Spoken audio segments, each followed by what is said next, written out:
कुछ लोग, कुछ संस्थाएं होती है जो समाज के एक अलग वर्ग के लिए विशेष कार्य करती है, या समाज में ही ऐसी कुरीतियाँ होती है, या पर्यावरण को लेकर सजगता उनके मन में हमेशा पनपती रहती है। कुछ लोग होते हैं जो एनजीओज़ का सही से प्रयोग करते हैं। कुछ लोग होते हैं जो अपने ग्रामीण स्तर पर अपने पूरे समाज के अंदर जन जागरण लाने का कार्य करते हैं। नमस्कार, मेरा नाम विकास राज भाटी है और आप मारवाड़ एक्सप्रेस देख रहे हैं। आज हम बात कर रहे हैं जेतारण के पास में 20-25 किलोमीटर दूर एक संस्थान है, एक गांव के अंदर, जिसका नाम है सिंडला विकास सेवा समिति। सिंडला ग्राम है जेतारण से 20-25 किलोमीटर दूर। वहाँ पर एक एनजीओ है, एक संस्थान कार्य करता है जो सिंडला ग्राम के अंदर बहुत सारे विकास कार्य करवाती है, बहुत सारे पर्यावरण से जुड़े हुए कार्य करवाती है। बहुत सारे कोरोना महामारी के समय जो सामान्य इक्विपमेंट्स होते हैं, जैसे मास्क होता है, सैनिटाइज़र होता है, उन सब चीज़ों की व्यवस्था वो संस्था वहाँ पे करवा रही है। मारवाड़ एक्सप्रेस बहुत सारी राजनीतिक खबरें दिखाती है, बहुत सारे जेतारण के हिस्टोरिकल पैलेस दिखाती है। इसके अतिरिक्त ऐसी संस्थाएं या ऐसे लोग जो समाज में जन चेतना का कार्य करते हैं, हमारा एक प्रयास ये भी रहता है कि उनको भी उचित प्लेटफॉर्म दिया जाए। सिंडला विकास सेवा समिति के जो अध्यक्ष है श्रीमान अभय सिंह जी चंपावत, और सचिव जो है बलवीर सिंह जी राठौड़ साहब से जब हमारी बातचीत हुई और उन्होंने बताया कि शुरुआती तौर पे जब ये संस्था शुरू हुई थी, उन्होंने साधारण से कार्य किए थे अपने क्षेत्र के अंदर। जो भी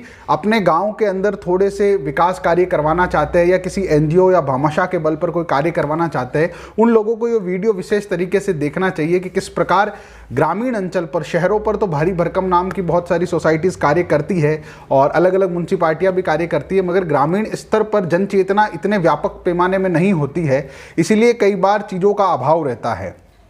इस संस्थान की सबसे अच्छी बात यह लगी कि यह संस्थान सिर्फ 1 या 2 बार फोटो खिंचवाने के लिए साल में कार्य नहीं करती। यह संस्थान निरंतर कार्य में लगी रहती है। सबसे प्यारे कार्य जब हमने इनके छाटे और जब उन्होंने बताया कि सर संस्थान ने ये कुछ कार्य किए हैं, उसमें सबसे अच्छा ये लगा, ग्रामीण स्तर पर जो राजकीय विद्यालय होते हैं उनके अंदर जो बच्चे पढ़ते हैं उनको कॉपी किताब की अतिरिक्त व्यवस्था, वैसे तो सरकारी तौर पर भी किताबें और कॉपियाँ उपलब्ध करवाई जाती है, मगर ये संस्थान जो बच्चे बिल्कुल ही निर्धन है, जिनको वाकई में ज़रूरत होती है या किसी राजनीतिक भेदभाव के चलते वो चीज़ें नहीं ले पाते, तो ये वहाँ पर कॉपी है, पेन है, स्टेशनरी का जो छोटा मोटा सामान होता है वो प्रोवाइड करवाती है। गांव के अंदर जो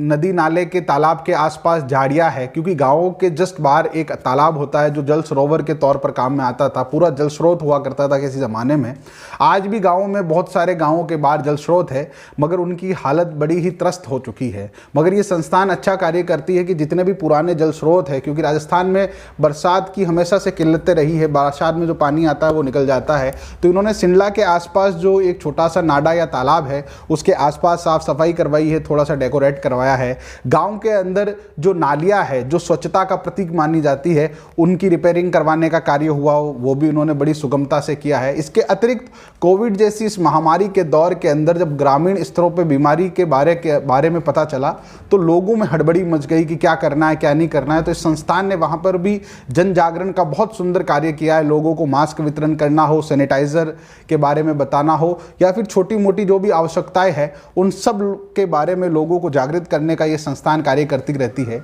इस संस्थान का जो मुख्य मोटिव है वो पर्यावरण संरक्षण को लेकर है और गौ संरक्षण को लेकर है। यानी सिंडला और उसके आसपास में जितने भी गौशाला है जिनके अंदर गौ माताओं को रखा जाता है, अगर वहाँ पर किसी चीज़ की या किसी इक्विपमेंट्स की ज़रूरत होती है, कुछ मेडिकल की आवश्यकता होती है, तो ये संस्थान समय समय पर करती है। जो गोचर भूमि के माफिया है उनसे उस ज़मीन को स्वतंत्र कराने के लिए भी ये बार बार प्रयत्नशील रहते हैं, और पर्यावरण के क्षेत्र में इनका अद्भुत योगदान है। यानी इस संस्थान ने करीब करीब 1 साल के अंदर 1000 वृक्ष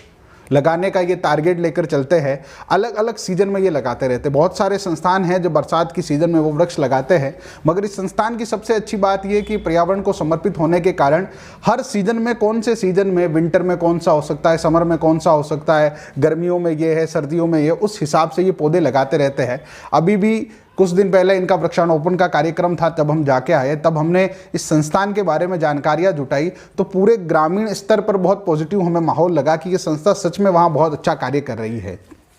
मारवाड़ एक्सप्रेस समय समय पर बहुत सारी संस्थानों को आपके सामने लेके आया है, चाहे वो वॉइस ऑफ जेतारण हो, एक पहल फाउंडेशन हो, सारथी फाउंडेशन हो, और राष्ट्रीय स्वयंसेवक संघ के द्वारा भी जो लॉकडाउन में कार्य किए गए हमने वो भी आप सबको दिखाया। तो हमारा एक मोटिव ये भी है कि जो भी लोग अपने क्षेत्र के अंदर जन कल्याण के कार्य में लगे हुए हैं उन सब लोगों को भी उचित प्लेटफॉर्म दिया जाना चाहिए। तो ये संस्थान का छोटा सा क्लिप जो आपको देख रहे होंगे, ये संस्थान के नंबर है। अगर आप चाहें तो इन संस्थान के